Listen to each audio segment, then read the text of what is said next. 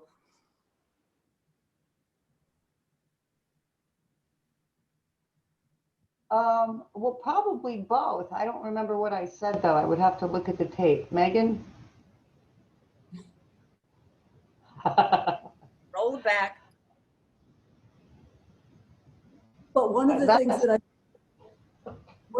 I've been doing is I've been just shooting them pages from other writers that have radically nonsensical or radically sensuous or just to get them out of their default language zone.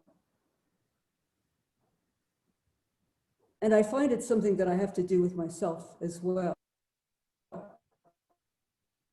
To defamiliarize in some way.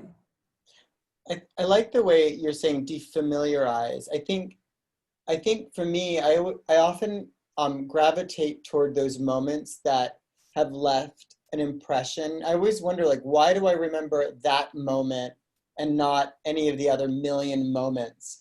For whatever reason, it's left an impression. And I find what I find interesting when I read poems that seem to incorporate memories is not the memory, but it's the speaker kind of trying to understand the memory.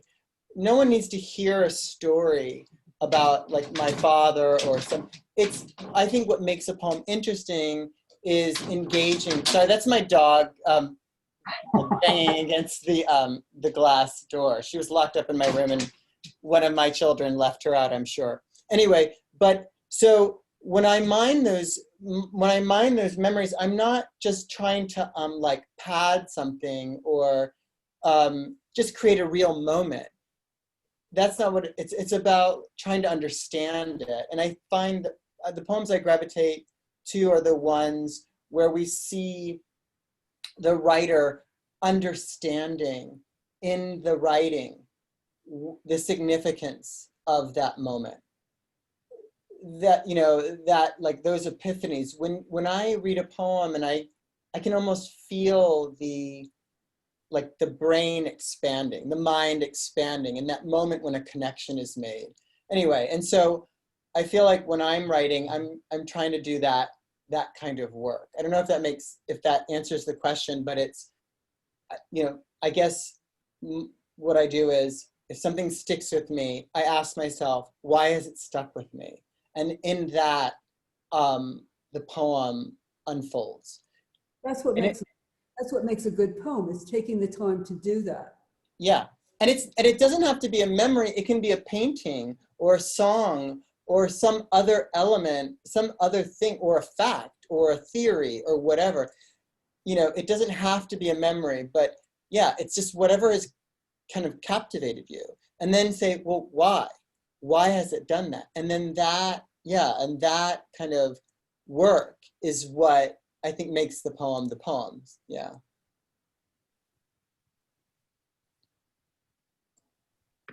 Matt, what do you think? Matt, you want to add anything? Sure. Well, I'll just say that, I just think writers are thieves and we steal from ourselves. We steal from our friends, our families. Like sometimes I don't even know, I like to say, I don't even know if I'm writing stories, making things up, or just plagiarizing the world. So there's so much fascinating things we've seen, we've experienced. We could never tap all of that. And then, if I'm with friends and we're at a bar and one friend launches into a story, he of course will turn to me at some point and say, Matt, you can't write about this. And I'll always say, I would never do that to you. And secretly I will start the record button on my phone because I know it's going to be some good stuff. But I just think Humans are fascinating. If you want to be great at dialogue, just listen to the way people talk. I mean, just listen, speak less and listen more. And the answers are there. You just have to record them. I think that's great advice for writers, to plagiarize the world. So we have another question actually for Matt, since we're on you and you just started answering it. So you must have already read through the chat, or you have ESP. So for Matt, this is from Alejandro, is there a particular technique which you feel helps you to develop dialogue? I ask as I do find it difficult developing diversity in the mental processes, diction, and personality of different characters. Yeah, I just think for me, I write young adult, middle grade, picture books. So I'm writing from this weird place where I'm an adult, but I'm writing with this childlike sensibility often. And by the way, I'm including a 19-year-old in that. So there's an interesting combination when you're doing that. For me, though, it always comes down to the music of language. Certain people, they just play their song or say their words differently. And what does that sound like? What's the difference? Some people, like, one of my favorite things is somebody who doesn't have the language to say what they're trying to say, and how that can be poetry. Somebody who isn't quite getting there. I love, broken English. I love, one of my favorite things about traveling the country now and doing so many events is I love going from New York, where you get 2 seconds to say all the stuff you got to say. So you got to get it in real quick. And then you go to the South and they give you like 2 minutes to say what you got to say. So I try to take all of that into consideration. And then at the end of the day, it's like rewriting a line. Like, I'm sure the poets can attest to this, but it's like rewriting that line of dialogue over and over and over. Sometimes I will write a line of dialogue. I'll try 50 other versions. And sometimes I'll go back to that first line of dialogue the way I had it the first time. And the reason that I needed to do those other versions to test them is I need to make sure that there wasn't one that was better.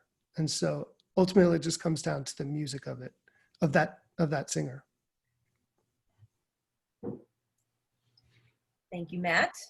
So the next question I feel is very appropriate for the nature of this reading, in which we are celebrating our MFA faculty. And it comes from Anka. Oh, wait, no, sorry. It comes from Sarah, and then we're going to go to Anka. So Sarah wants to know, Sandra, how hard was it to start the SDSU program, MFA program 30 years ago? Thank you, Anka. It took a lot more time than I anticipated. And we have several students who would come to me to start a PhD program. And it took about 5 years to actually get the MFA in place, but we were the second one in the state. And so there were a lot of hurdles that we had to jump over.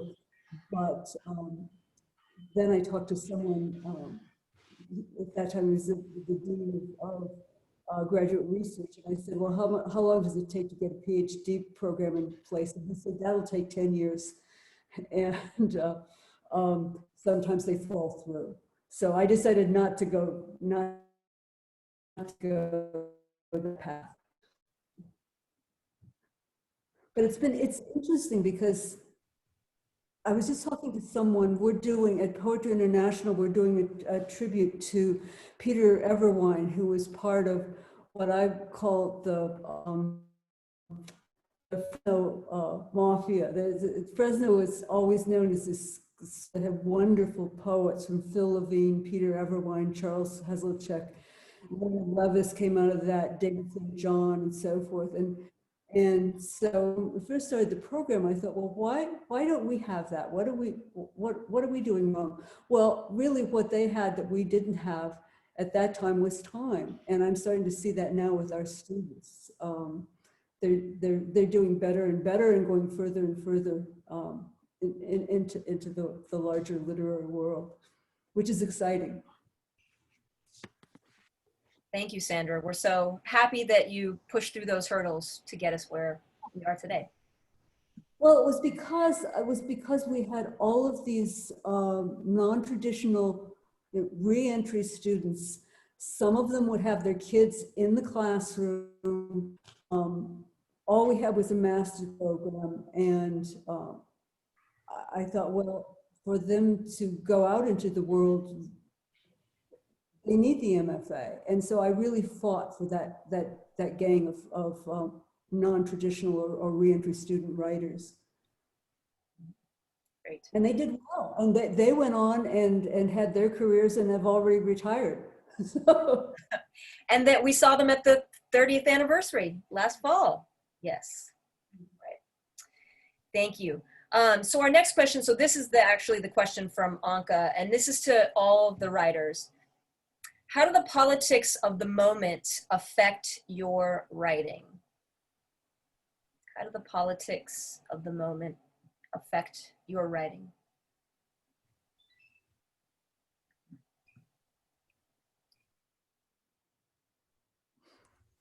I can jump in there just real quick.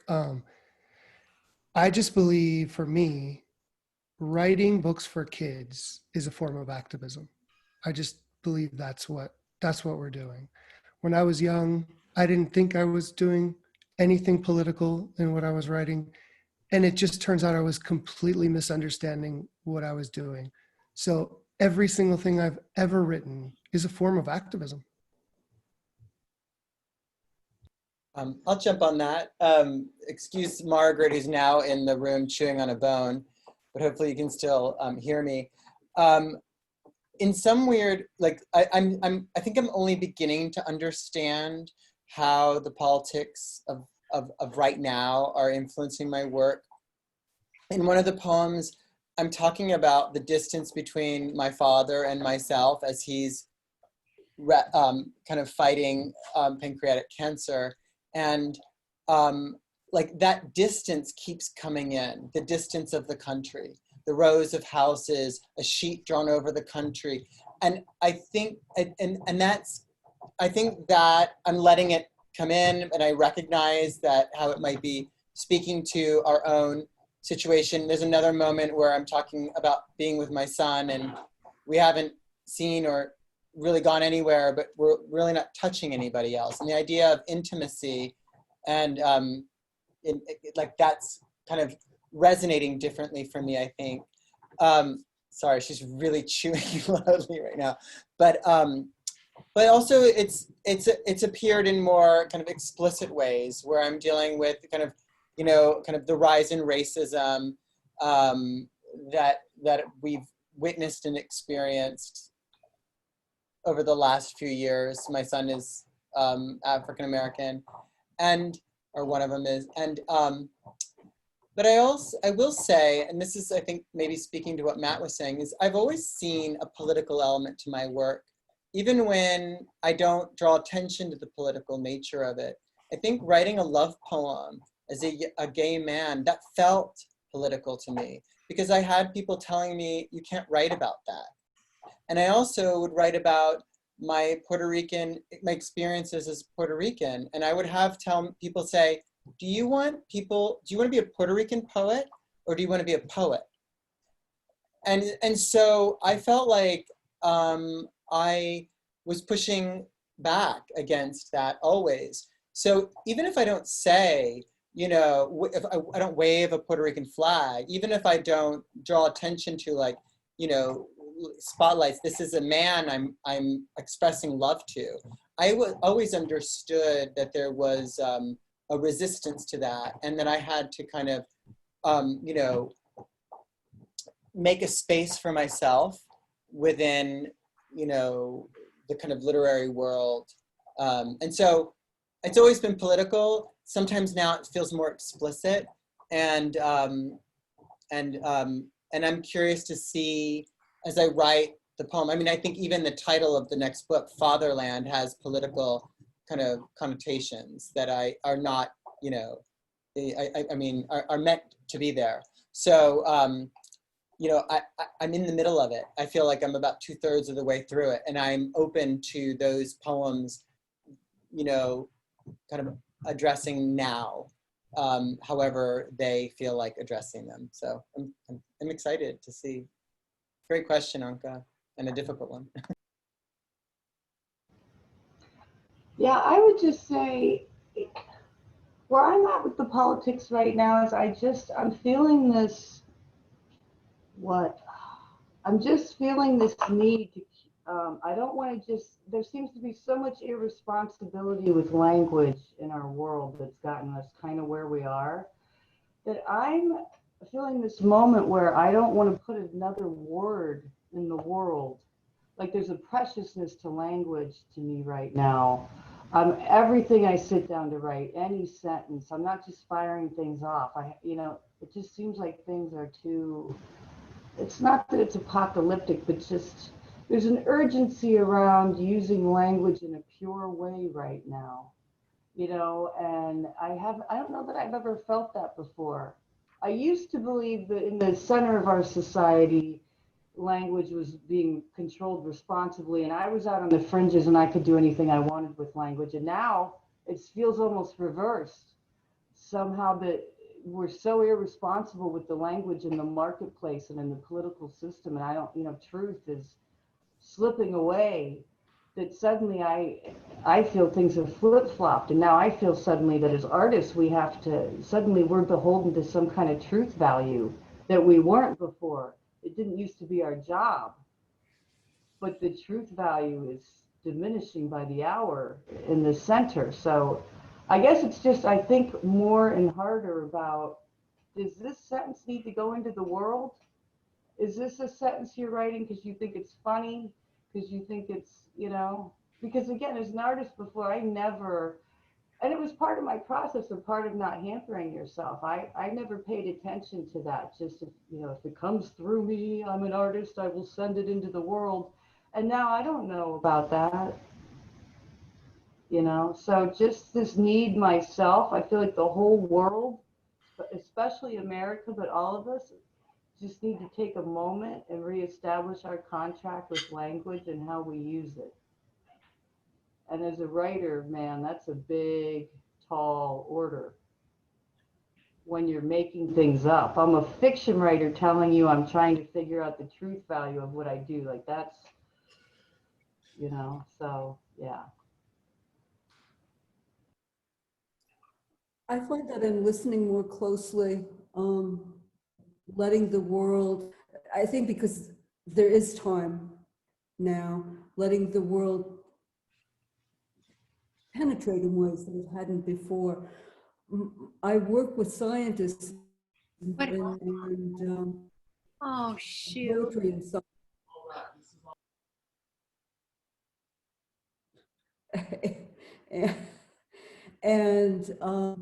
So my focus before was primarily on conservation, species protection, and so forth. Now what I find is I seem to be creating a larger architecture to hold this book.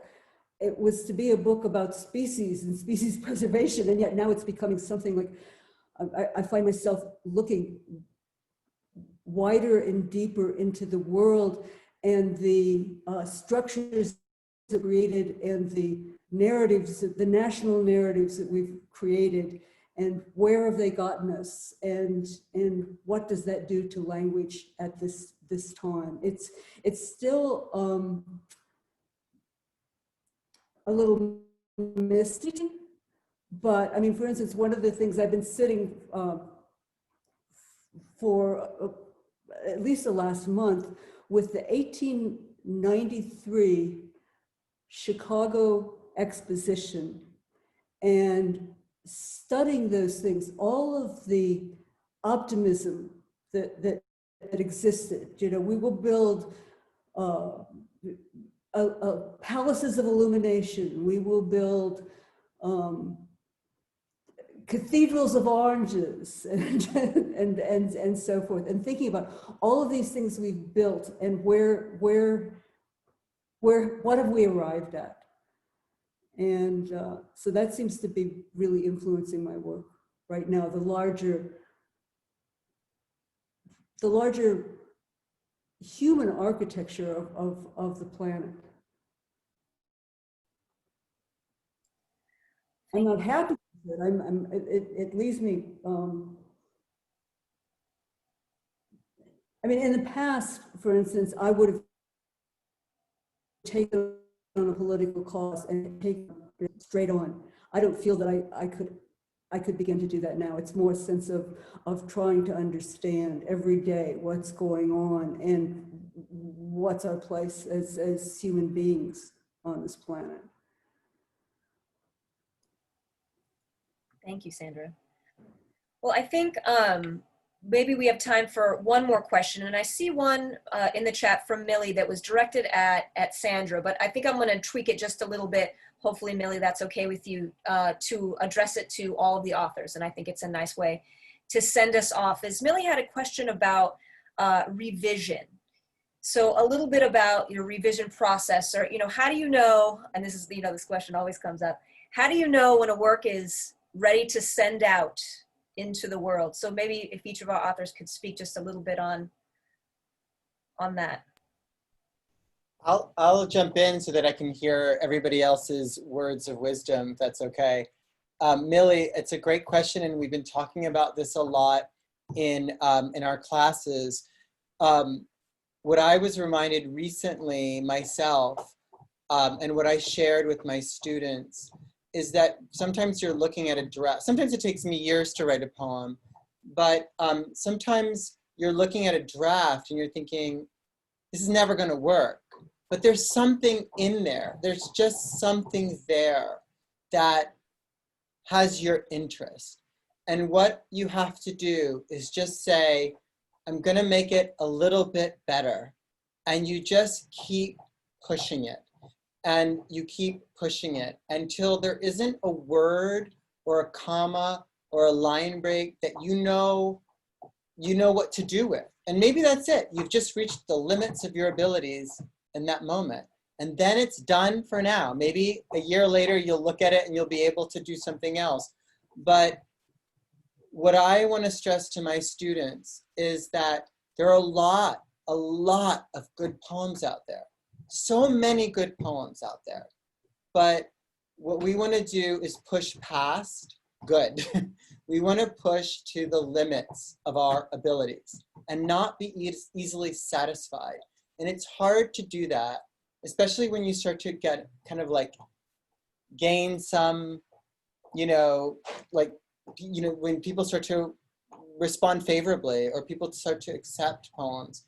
But really, it's your own gauge. And when you've kind of let yourself off easy and when there's just a little bit more that you can do. And so what I guess I say is, to myself is, can I make this a little bit better? And if I can't, it's ready to let go of it. And if I can, I hold on to it. And I will say this, if the poem gets published in a magazine, it doesn't really mean it's done because there's the book publication and there's still time to revise. I often revise poems between, publications in journals and publications in books because I do find ways, I do get better. Like I'm still growing, I'm not dead, so I'm still learning. And so I'm still figuring out better ways to say what I need to say. And so not becoming complacent and not becoming overwhelmed. And I think that's a good kind of rule of thumb for me. So. I'll jump in there. I would like to hit this from two different angles because one of them is to me, revision is what it's all about. It's all about revision. I don't even know what a book is about until I finish. So that you have that, right? But then you also have the other side. So I'm going to pose that part by relating a quick little anecdote. Sometime not too long ago, somebody asked me, hey, if you could go back and revise your first book, you have 15 books now. Would you love to do that and go make it better? And I thought about it for a second. I thought, yeah, I have all these new tools in my toolbox over the past 15 years. Of course, I could make it a better novel, but I don't know if I could make it a better piece of art, if that makes sense. So I feel like there are two things at work here. There's like the skill part, there's the tools you have, there's the novelist you are, and then there's the piece of art. And sometimes that piece of art is okay if it's not technically perfect. And I think actually some of my favorite things I've ever written, I see the flaws, but I think it has heart. And one of my favorite things about being at State is I've seen a lot of heart in the stuff I've read here. That's why I came. That's why I came back here, is to see that and to try to, help people get it out there. That's what one of the agents said when she came. Is she is someone who got a $500,000 advance for one of our students while she was still in the program. But she said that she always liked to come down here and be with our students because they hadn't had blood sucked out of them.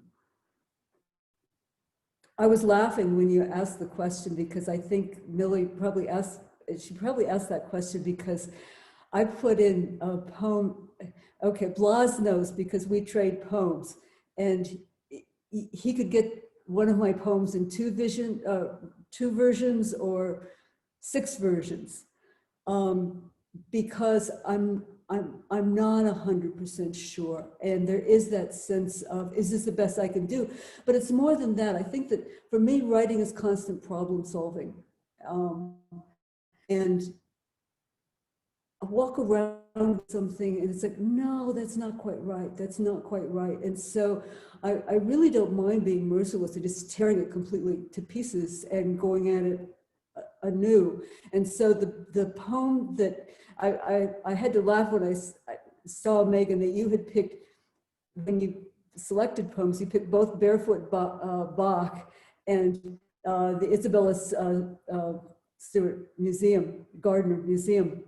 And those, they're working on the same, they're 2 versions of the same poem. But what happens is, I remember showing Blas something and I gave him, I think, 4 versions, and he said, oh, I'd like to print all 4 versions. He liked the last version best, when it had actually gone into prose, but he liked what was revealed in each version. So there were some things that I just couldn't get there in Barefoot Bach, but I could get there inside the Isabella Stewart Gardner Museum. So I assume that's why she was asking about my revision process.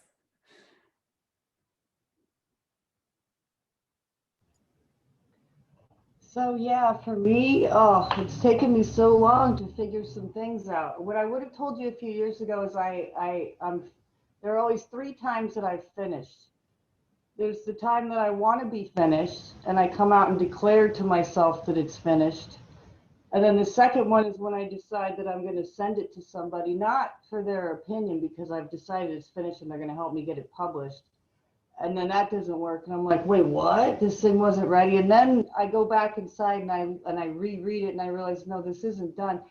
What has taken me so long, and I've told this, I tell this to people all the time, is that it's taken me a long time to realize that I'm in it for the sentences. That's all I want to do is write sentences. But if I'm writing a novel, that means I have to build up this whole story. So my problem tends to be that I put in years and years of work to get this story right. And when that's ready, I'm just so exhausted. I want the book done. I want some money. And I try to send it out. This is what just happened. And when it comes back to me, I look at it, I'm like, the sentences aren't yours. It's just some stupid story. And for me, if I do 20 revisions, if I do 40 revisions, that story is not mine until the last one. And I'm telling you, things that I've had published, the 39th version is not publishable and the 40th is, if it is, because I write sentences. So, but what that means is that's the very last thing that you get to do in a work of fiction, is to get the sentences right. Everything else has to work under it. So you have to play this game of, here's what I'm up against all the time, is I'm really in it for the languages and to write sentences, but I know that that doesn't work without some plot. So I start doing this grueling work of these things that I know need to be there. You need the musculature, you need the thing to breathe. It doesn't matter how good your sentences are. So, but here's one thing that I will say that I've noticed this a few times with myself, and it's this. Well, the first thing I want to tell you is the biggest thing is time. Please don't ever, if a novel or whatever I've written hasn't been sitting without me looking at it for at least 3 months, it is impossible for me to know if it's done. So the worst thing is I finish something and I decide it's done. How in the world would I know that? I literally have no idea if it's any good. So it must have some drawer time. But the other thing is this that I noticed again and again is I would, when you start getting really precious about your work and you decide every word has to be perfect and you can't let it go and you can't let it go. And I've been there with books before until I made this discovery. I had gone into this book I'd been working on for a few years, and I went to this particular chapter and I found this passage, and I realized as I was looking at it, I was like, oh my God, it was this huge aha moment. I knew exactly what this scene needed, and an image came to me, and I started spilling this whole thing out on the page, and the whole thing came to life, and it was like a page and a half, and I'm like, I've nailed it. And then I scrolled down, and everything that I had just done was in there, but a page later. So what I realized is that there's a point with revision where my mind is, at some point, my mind is always going to do the same thing. It's always going to solve this equation the same way. So I can play with the equation, I can do this and that, but there's a point where I'm going to keep going in, and I guarantee if I went into that novel 1,000,000 times and I went into that one spot, I would still have this feeling of, I know exactly what to do and I've already done it. So what I realized is, oh, here I think I'm such a creative genius. And it turns out if you give me these 3 things to think about, I will always write this sentence. I will always write that sentence. So once you learn that about yourself, your process, so it took 15 years of me learning all these things. 1, April, you write sentences, not stories. So don't send it out if it's just in story shape, And number 2, at some point, April, your brain will always arrive at the same station if it takes off from this particular place. So I've got to figure out what those places are where I'm changing something that cannot be changed, So, but again, the number one thing I say to everybody, if you don't know, then you put that thing in a drawer and you go and play ping pong for 6 months or a year. Because as soon as you pick it up and you have enough distance, in 5 seconds if it's done, but there must be that distance for me. There must be. And if there's enough time, then when you pick it up, your work is as clear as when you're in workshop and you read somebody else's story and you know exactly how to fix it. That's how clear it is if you have enough time in the drawer. And without that, how would I know? So, yeah. Well, thank you. I mean, just a wealth of insight and advice. This has been so enjoyable. How about let's do the experiment again where we unmute and actually clap for our wonderful MFA faculty. So wonderful. Thank you. Thank you. Don't drink and drive. Yeah. Get home safely. And thanks again to all of our attendees. Thanks for sticking around. I know 2 hours on Zoom is a lot, but I think I'm going to leave here feeling energized, which is a lot to say for 2 hours on Zoom as well. So thank you again to Sandra, to Matt, to Blas, and to April for your amazing contributions and for your continued contributions to our community. And hey, if you enjoyed this, tune in next Wednesday on the 30th, 7 p.m. Allison Adele Hedge Koch will be reading some of her poetry, so it should be equally enjoyable. So thanks again, and we'll hopefully see you all again soon. Thank you, Megan. Thank you, everyone. Thank you. Wash your hands, wear your mask. Wonderful. Bye, everyone. Thank you again. Lovely to see you, Sandra. Bye-bye, darling. Get home safely, Professor Marshall and all the Living Writers cohort. Yes, thank you. I'm going to be really careful opening my office door once I leave here. Megan, could you stay on it? I just want to talk to you about something. Yes, of course. I don't understand why I put it on